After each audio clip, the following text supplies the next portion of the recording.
Hello students, आज हम करेंगे गति के तीनों समीकरण का निगमन। उसके लिए आपको पता होना चाहिए कि प्रारंभिक वेग को u से प्रदर्शित किया जाता है, अंतिम वेग v से, विस्थापन को s से, त्वरण को a से और समय को t से। और जो हमारी तीन समीकरण कौन कौन सी है? पहली समीकरण हमारी है v बराबर u प्लस ए टी, और दूसरे नंबर पर है s बराबर U T plus 1/2 A T square, और तीसरे नंबर पर v स्क्वेयर बराबर यू स्क्वेयर प्लस 2as। तो सबसे पहले हम प्रथम समीकरण का निगमन करते हैं कि ये फर्स्ट इक्वेशन को कैसे डिराइव करते हैं। तो चलिए जल्दी से स्टार्ट करते हैं इसे।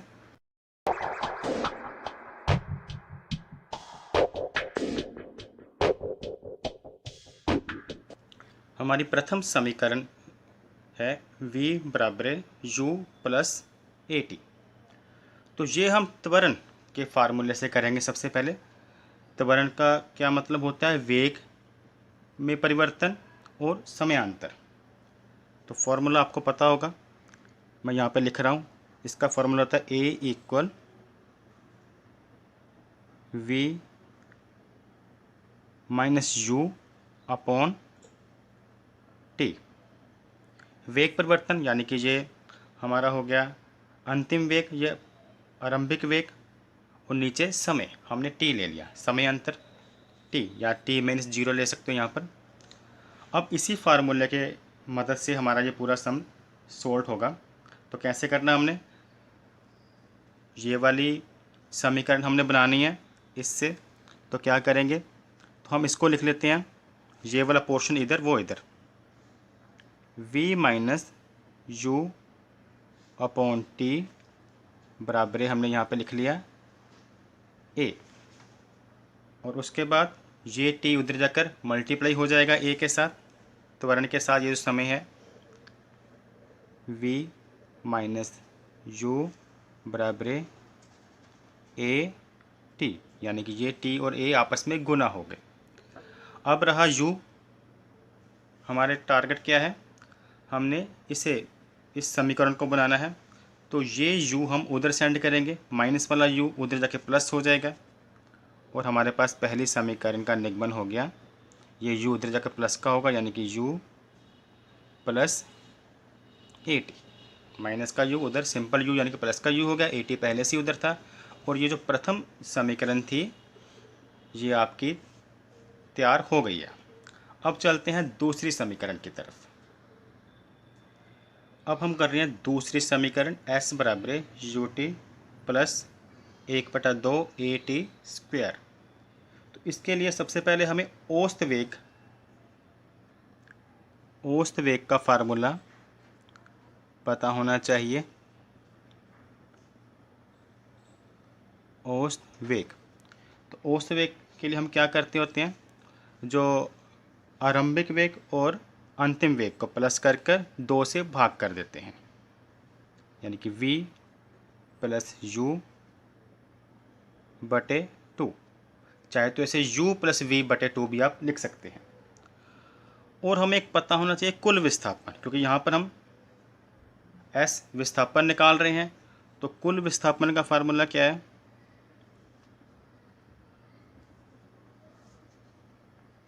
कुल विस्थापन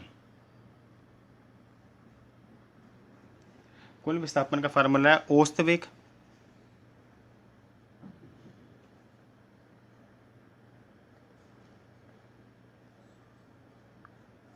गुने समय।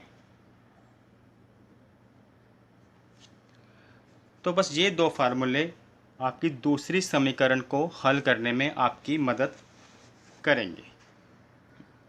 विस्थापन को, कुल विस्थापन को किससे प्रदर्शित करते हैं हम?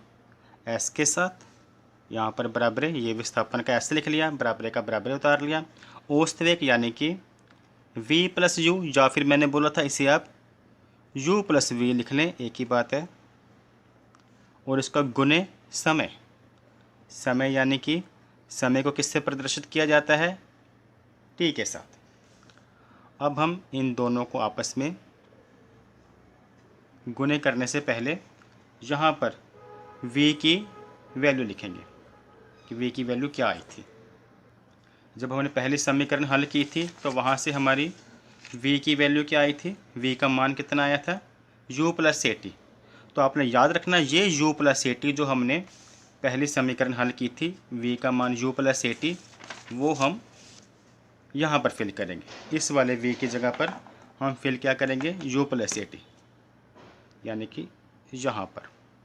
तो लिखते हैं इसको, तब हमारे पास बन गया s बराबर है, ये वाला u तो u ही रहेगा, और जहाँ पर रेड सर्कल डाला है वो क्या बन जाएगा, क्योंकि v का मान अभी मैंने दिखाया था u प्लस ए टी और बटे 2। यहाँ से इस ब्रैकेट को बंद कर लेते हैं और गुना t। इसके बाद ये वाला u और ये वाला u आपस में प्लस होकर 1u 2u बन जाएगा।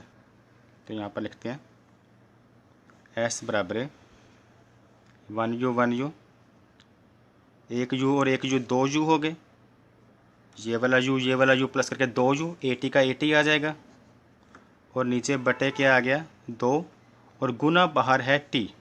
अब ये वाला t जो है इसको जल्दी से अंदर गुना कर देते हैं। आपको मालूम है ये t कहाँ कहाँ पर गुना होगा, इस t की इसके साथ भी मल्टीप्लाई होगी और इस t की इसके साथ भी। जब ये वाला t 2u के साथ मल्टीप्लाई होता है तो हमारे पास आ जाता है 2ut, और ये वाला t जब इस at के साथ मल्टीप्लाई होगा तो 2t हो गए, तो यहाँ पर आ जाएगा प्लस at², और बटे क्या है 2। यहाँ पर s डाल लेते हैं विस्थापन का। अब ये जो 2 होता है ये एलसीएम होता है दोनों का कॉमन है। अगर ये दोनों के लिए कॉमन है तो इसको 2 बार अलग अलग करके लिख सकते हैं। किस तरह से, कुछ इस तरह से 2ut बटा 2 प्लस at² बटे 2। तो कन्फ्यूज़ नहीं होना, आपको पता है ये वाला 2 था तो बीच वाला जो बटा लंबा था उसको कट कर दिया, यहाँ पर प्लस डाला, ये वाला 2 उसको भी दे दिया, ये वाला 2 उसको भी, क्योंकि ये दोनों का साझा था, कॉमन था। अब यहाँ पर हमने बराबर डाल दिया। अब ये 2 के साथ 2 कट हो जाएगा s, तो क्या बचेगा यहाँ पर ut, और इधर 2 है, 2 मतलब कि बटे में 2 है, बटे में 2 को हम 1/2 भी लिख सकते हैं अगर बटे में 2 हो, तो at² बचा। तो ये हमारी जो थी दूसरी समीकरण s बराबर ut प्लस 1/2 at² हल हो गई है। s बराबर ut प्लस 1/2 at² हमने यहाँ इसको भी हल कर लिया। हमारे पास तीसरी समीकरण है v² बराबर u² प्लस 2as। इसे हल करने के लिए हमें पहली समीकरण और दूसरी समीकरण हमारी मदद करेगी। सबसे पहले हम पहली समीकरण जो हमने बनाई थी वो क्या बनाई थी, v बराबर u प्लस ए टी। इस समीकरण से हम t का मान ज्ञात करेंगे। तो क्या करते हैं, इसको हम इधर लिख लेते हैं, u जमा ए टी बराबर v। इस समीकरण को इधर, v को हमने इधर लिख लिया। जब पूरी की पूरी इक्वेशन उठाकर लेके जाओ तो साइन चेंज नहीं होता, पूरा पोर्शन इधर, पूरा पोर्शन इधर।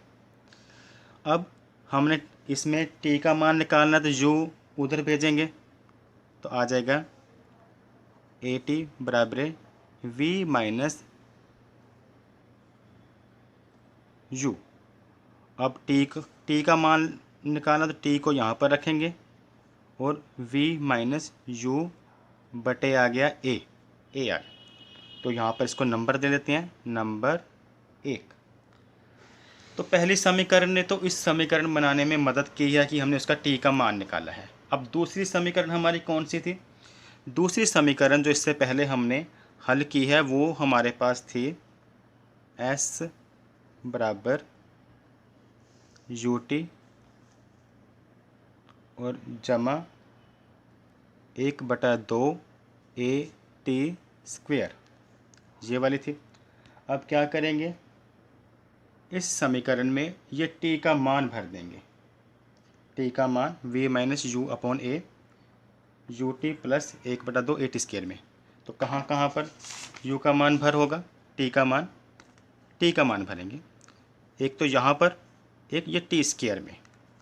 तो जल्दी से भरते हैं। कौन सा मान भर होगा? ये वाला जो टी का मान है, ये वाली वैल्यू हम यहाँ पर लिखते हैं। तो जल्दी से लिख देते हैं, एस बराबर यू के साथ टी का मान ये, यानी कि ब्रैकेट डालनी पड़ेगी, वी माइनस यू बटा ए और प्लस 1/2 उतारा हमने। ए का भी ए ही उतारा, लेकिन जहाँ पर टी है उसकी जगह पे हमने उतार लिया वी माइनस यू बटे ए, और साथ में आप देखोगे टी का स्केयर भी है, तो ये स्केयर हमारा यहाँ लग जाएगा, क्योंकि 1/2 का 1/2, ए का ए, टी स्केयर हमने यहाँ लगा दिया। अब इसको हल करेंगे। हल कैसे करेंगे? हल करेंगे कि ये वाला u इन दोनों से गुना होगा तो क्या आ जाएगा? uv, क्योंकि u को v से गुना किया uv, u को u से करेंगे तो u स्केयर और बटे इसके है a। इसी तरह से इस तरफ से 1/2 है, यहाँ पर a है। अब स्केयर है, स्केयर ऊपर वाले का भी है, नीचे वाले का भी है।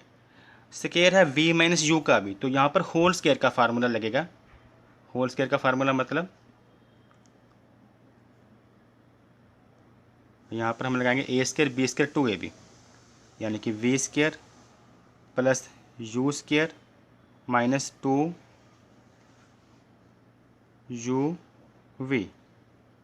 और बटे a का भी स्केयर होगा, a स्केयर। ओके, तो यहाँ पे कौन सा फार्मूला लगाया आपको पता है? हमने यहाँ पर फार्मूला लगाया वो a square plus b square minus 2ab वाला, तो याद रखना आपने कौन सा फार्मूला लगाया। अब हम आगे करते हैं। अब ये वाला a स्केयर a है और ये वाला a स्केयर है, यानी कि यहाँ पर 2a है, यहाँ पर 1 है, तो कट हो जाएगा। अगर ये कट हो जाता है तो इसका स्केयर कैंसिल, यानी कि यहाँ पर सिंगल a रह गया। अब इसको आगे हल करते हैं। तो यहाँ पर हम लिखेंगे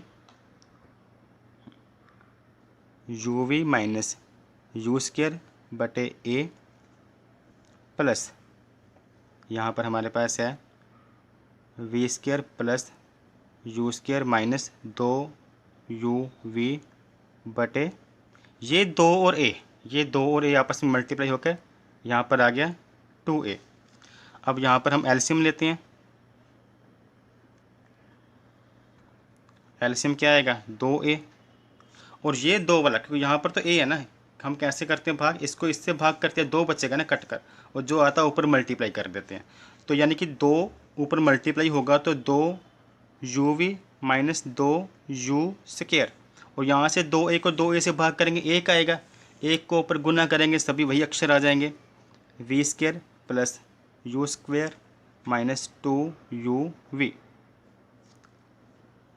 अब देखते हैं कौन कौन सा नंबर कैंसिल हो सकता है। ये 2uv और ये माइनस 2uv हैं, ये आपस में कट जाएंगे, ये आपस में कट गए, और क्या क्या बचेगा? और ये माइनस 2u स्केयर है, याद रखना, ये माइनस 2u स्केयर, ये 1u स्केयर, तो दोनों आपस में घटा होंगे तो माइनस यू स्केयर आएगा।